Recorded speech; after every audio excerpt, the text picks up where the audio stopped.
Assalamualaikum warahmatullahi wabarakatuh.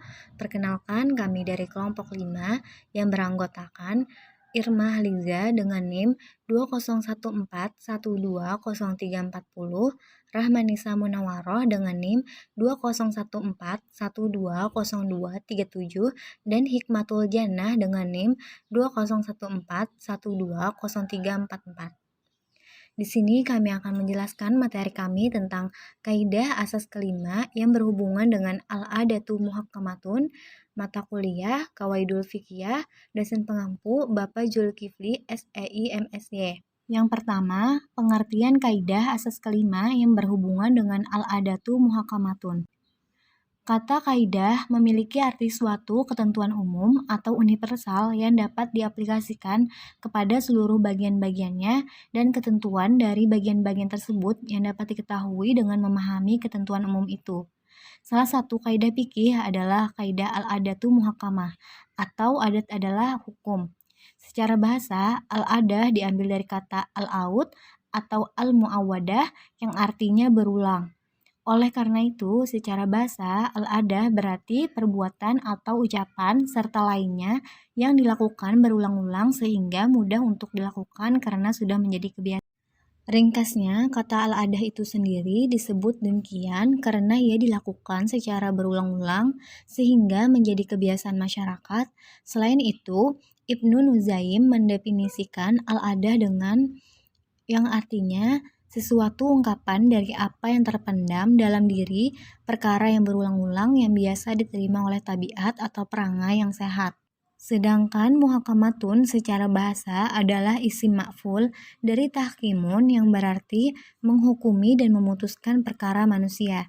Dapat disimpulkan bahwa al-ada muhakamah memiliki arti sesuatu adat yang bisa dijadikan sandaran penetapan atau penerapan suatu ketentuan hukum ketika terjadi permasalahan yang tidak ditemukan ketentuannya secara jelas. Kata ada memiliki sinonim dengan uruf. Ada dan uruf keduanya berasal dari kata bahasa Arab dan sering dibicarakan dalam literatur fiqh. Uruf berasal dari kata arafa ya'rifu yang sering diartikan dengan al-ma'ruf dengan arti sesuatu yang dikenal atau sesuatu yang baik. Kata uruf juga berarti sesuatu yang dianggap baik dan diterima oleh akal sehat. Istilah uruf dalam pengertian tersebut sama dengan pengertian istilah al-adah atau adat istiadat. Singkatnya, uruf adalah sesuatu yang telah dikenal oleh masyarakat dan merupakan kebiasaan di kalangan mereka, baik berupa perkataan maupun perbuatan. Dalam penilaian al-Rakif, kata uruf yang seakar dengan kata ma'ruf merupakan nama bagi suatu perbuatan yang dinilai baik oleh akal dan agama. Dari keterangan di atas, adapun arti kaidah al-adatu muhakamah menurut istilah para ulama adalah bahwa sebuah adat kebiasaan dan uruf itu bisa dijadikan sebuah sandaran untuk menetapkan hukum syar'i apabila tidak terdapat nas syar'i atau lapas sharih tegas yang bertentangan dengannya. Kaidah al-adatu muhakamah merupakan kaidah fikih asasi yang kelima dari kaidah-kaidah fikih yang utama. Kaidah tersebut kurang lebih bermakna bahwa adat atau tradisi merupakan variabel sosial yang mempunyai otoritas hukum atau hukum Islam. Dari yang selanjutnya, 2. Landasan kaidah asas kelima yang berhubungan dengan al-adatu muhammatun. Sebagian ulama melandaskan kehujjahan kaidah ini kepada ayat Al-Quran Surah Al-A'raf ayat 199 yang berbunyi Bismillahirrahmanirrahim Khudhil afwa wa'mur bil urfi wa'arid anil jahilina, yang artinya jadilah engkau Muhammad pemaaf dan suruhlah orang-orang yang mengerjakan yang makruf serta berpalinglah dari orang-orang yang bodoh. Quran Surah Al-A'raf ayat 199. Menurut Al-Suyuti, seperti dikutip Syekh Yasin bin Isa Al-Fadani, kata al-urf pada ayat di atas bisa ditakdirkan sebagai kebiasaan atau adat.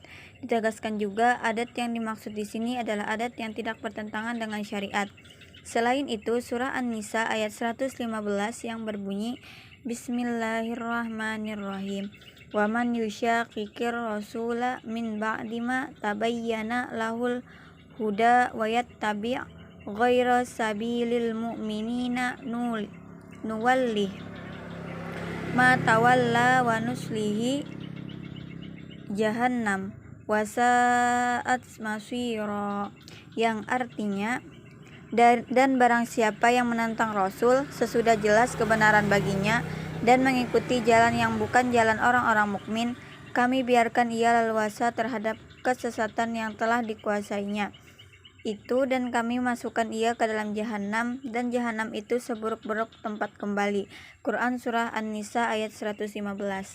Sabil al-mu'minin dalam ayat di atas dimaksudkan dengan jalan, etika atau norma yang dianggap baik oleh orang-orang mukmin serta sudah menjadi budaya sehari-hari mereka. Alasan kehujahan yang berupa as-sunnah ialah seperti hadis yang diriwayatkan oleh Ibnu Mas'ud yang artinya sesuatu yang dipandang baik oleh orang-orang Islam maka hal itu baik menurut Allah, dan sesuatu yang dipandang buruk oleh orang-orang Islam maka hal itu buruk pula menurut Allah. Selanjutnya hadis Nabi yang artinya pemilik kebun harus menjaga kebunnya di siang hari dan pemilik ternak harus menjaga ternaknya di malam hari.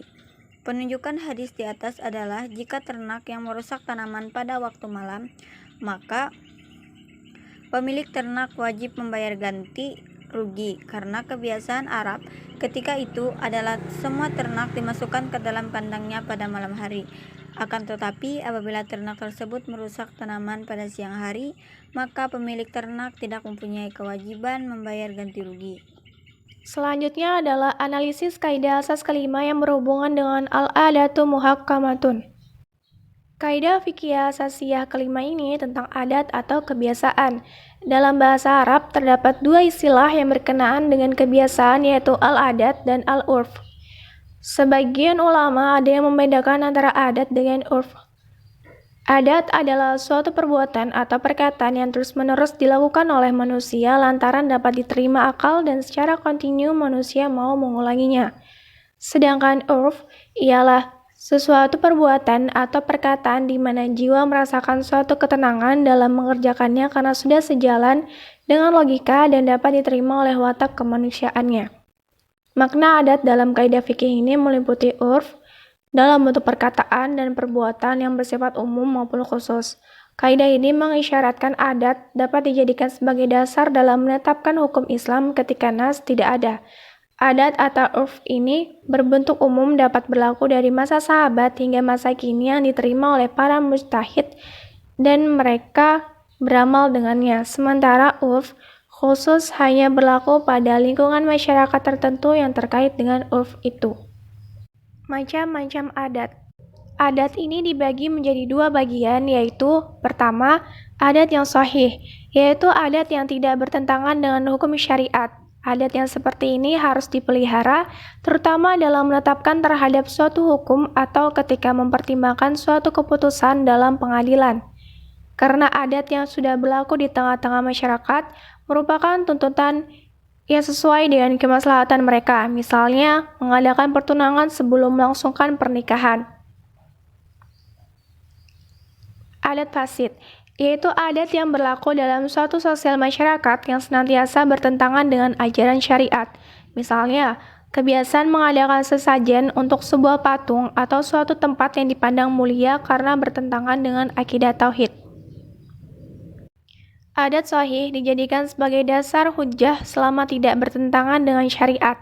Adapun syarat-syarat suatu adat atau urf dapat dijadikan sandaran hukum ialah sebagai berikut. Tidak bertentangan dengan syariat Islam atau sesuai Al-Quran dan hadis. Adat berlangsung konstan atau mutarid dan berlaku mayoritas. Adat terbentuk lebih dahulu dari masa penggunaannya sebagai pijakan hukum. Dan terakhir, tidak terdapat perkataan atau perbuatan yang berlawanan dengan substansi atau yang memalingkan dari adat. Macam-macam kaidah cabang al-adatu muhakkamatun. Yang pertama adalah al-ma'ruf gurfan kal masyruti syarto. Sesuatu yang dikenal berdasarkan urf seperti sesuatu yang disyaratkan berdasarkan suatu syarat. Maksud kaidah ini adalah adat kebiasaan dalam bermuamalah mempunyai daya ikat seperti suatu syarat yang dibuat. Contohnya, Jika menurut kebiasaan umum seorang penjual AC bertanggung jawab atas pemasangannya dan dianggap sebagai syarat dalam kontrak jual beli, maka itu merupakan tanggung jawabnya walaupun tak ada di dalam kontrak. Contoh selanjutnya yaitu kasus menjual buah di pohon. Menurut Qiyas, hukumnya tidak boleh dan tidak sah karena jumlahnya tidak jelas, tetapi karena sudah menjadi kebiasaan yang umum dilakukan di tengah masyarakat, maka ulama membolehkannya. Yang kedua adalah al-ma'ruf bainatut jari kal masyruti bainahum. Sesuatu yang telah dikenal di antara pedagang berlaku sebagai syarat di antara mereka. Maksud kaidah ini adalah sesuatu yang menjadi adat di antara pedagang seperti disyariatkan dalam transaksi, segala sesuatu yang sudah umum atau biasa dikenal di kalangan para pedagang, maka posisi atau status hukum sesuatu ini adalah sama dengan seperti sebuah ketetapan syarat yang berlaku di antara mereka.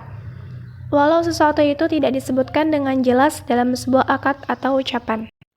Namun, aplikasi kaidah ini tidak hanya berlaku untuk transaksi antara sesama pedagang saja, akan tetapi juga berlaku antara pedagang dan pembeli selama terkait dalam bidang perdagangan sekalipun bukan jual beli. Adapun contoh aplikasi kaidah ini yaitu transaksi jual beli batu bata bagi penjual untuk menyediakan angkutan sampai ke rumah pembeli. Biasanya harga batu bata yang dibeli sudah termasuk biaya angkutan ke lokasi pembeli.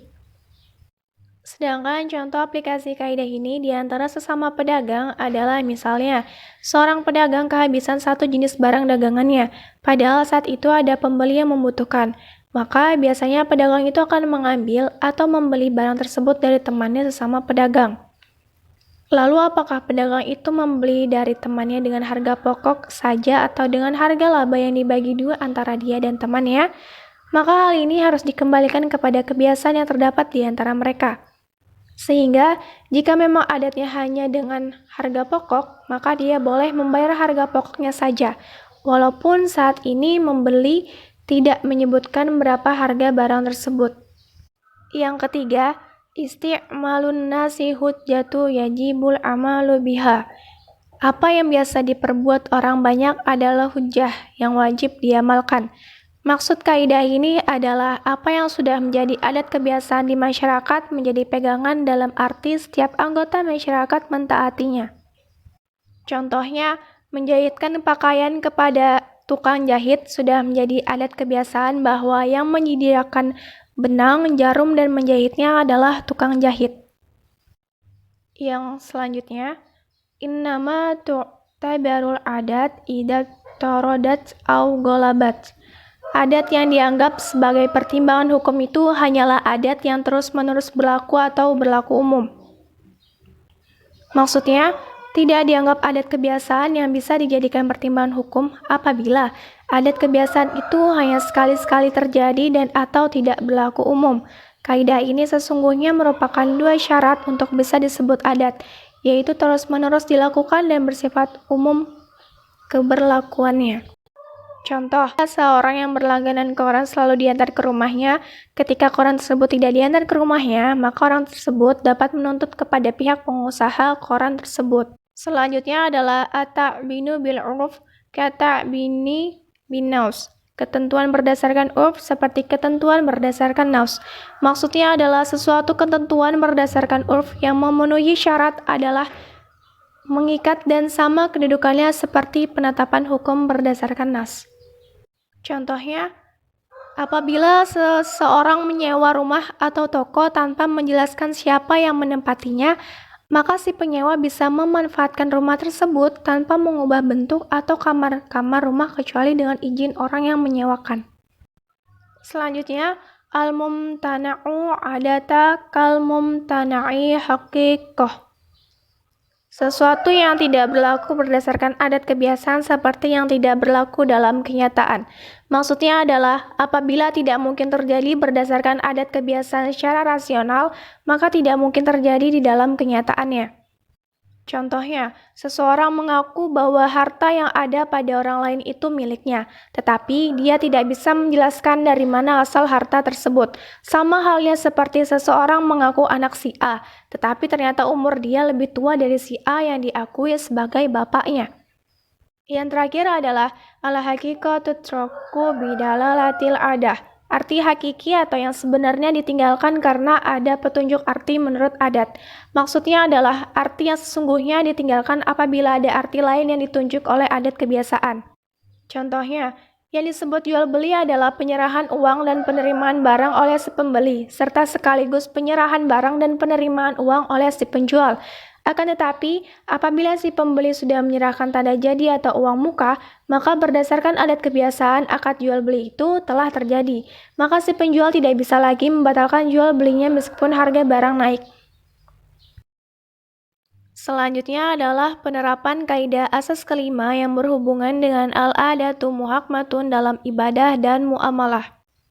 Penerapan dalam hal muamalah seperti jual beli dianggap sah dengan setiap lafaz yang biasa berlaku di kalangan manusia atau yang mereka telah ketahui dan sudah menjadi adat kebiasaan mereka meskipun tidak dengan akad ijab kabul secara lisan. Cacat pada barang yang dibeli adalah disesuaikan dengan adat kebiasaan yang berlaku di kalangan masyarakat. Bank berhak dalam akad murabahah menambahkan biaya yang telah dikenal dan telah biasa dilakukan oleh para pedagang penambahannya pada harga, setiap seperti biaya penyimpanan atau gudang, memelihara atau menjaga, mengangkut, dan lain-lain. Dalam hal ibadah, kaidah al-adatu muhakkamah digunakan untuk misalnya menentukan seberapa banyak gerak dalam sholat di luar yang sudah ada dalam tuntunan, hal-hal yang dapat membatalkan sholat ukurannya tergantung adat, seberapa kadar minimal najis yang biasa dimakfu atau najis yang dimaafkan, batasan berturut-turut atau muwalat dalam wudhu, penerapan dalam hukum ibadah seperti sholat, puasa, zakat, haji, dan lain-lain, di mana hukum semacam ini dimaksudkan adalah untuk merealisir dan merupakan implementasi dari kesadaran mendalam seorang hamba akan tujuan utama hidupnya yaitu untuk mengabdi kepadanya. Kesimpulan, kaidah al-adatu muhakkamah merupakan kaidah fikih asasi yang kelima dari kaidah-kaidah fikih yang utama. Al-ada muhakkamah memiliki arti sesuatu adat yang bisa dijadikan sandaran penetapan atau penerapan suatu ketentuan hukum ketika terjadi permasalahan yang tidak ditemukan ketentuannya secara jelas. Landasan kaidah al-adatu muhakkamah Al-Quran Surat Al-A'raf ayat 199 dan An-Nisa ayat 115. Landasan as-sunnah terdapat pada hadis Nabi yang artinya pemilik kebun harus menjaga kebunnya di siang hari dan pemilik ternak harus menjaga ternaknya di malam hari. Kaidah fikih asasiyah kelima ini tentang adat atau kebiasaan berkenaan dengan kebiasaan yaitu al-adat dan al-uruf. Syarat adat yang dapat dijadikan landasan hukum salah satunya ialah tidak bertentangan dengan syariat Islam. Adapun macam-macam kaidah cabang ini diantaranya adalah pertama, sesuatu yang dikenal berdasarkan uruf seperti sesuatu yang diisyaratkan berdasarkan suatu syarat. 2. Sesuatu yang telah dikenal di antara pedagang berlaku sebagai syarat di antara mereka. 3. Apa yang biasa diperbuat orang banyak adalah hujah, alasan atau argumen atau dalil yang wajib diamalkan. 4. Adat yang dianggap atau sebagai pertimbangan hukum itu hanyalah adat yang terus-menerus berlaku atau berlaku hukum. 5. Ketentuan berdasarkan uruf seperti ketentuan berdasarkan nas. 6. Sesuatu yang tidak berlaku berdasarkan adat kebiasaan seperti yang tidak berlakunya dalam kenyataan. 7. Arti hakiki yang sebenarnya ditinggalkan karena ada petunjuk arti menurut adat. Dalam hal ibadah, kaidah al-adatu muhakkamah digunakan untuk misalnya menentukan seberapa banyak gerak dalam sholat di luar yang sudah ada dalam tuntunan. Hal-hal yang dapat membatalkan sholat ukurannya tergantung adat. Seberapa kadar minimal najis yang bisa dimakfu atau najis yang dimaafkan, batasan berturut-turut, muawalat dalam wudhu, penerapan dalam hal muamalah salah satunya adalah cacat pada barang yang dibeli adalah disesuaikan dengan adat kebiasaan yang berlaku di kalangan masyarakat. Sekian penjelasan dari kami. Terima kasih. Wassalamualaikum warahmatullahi wabarakatuh.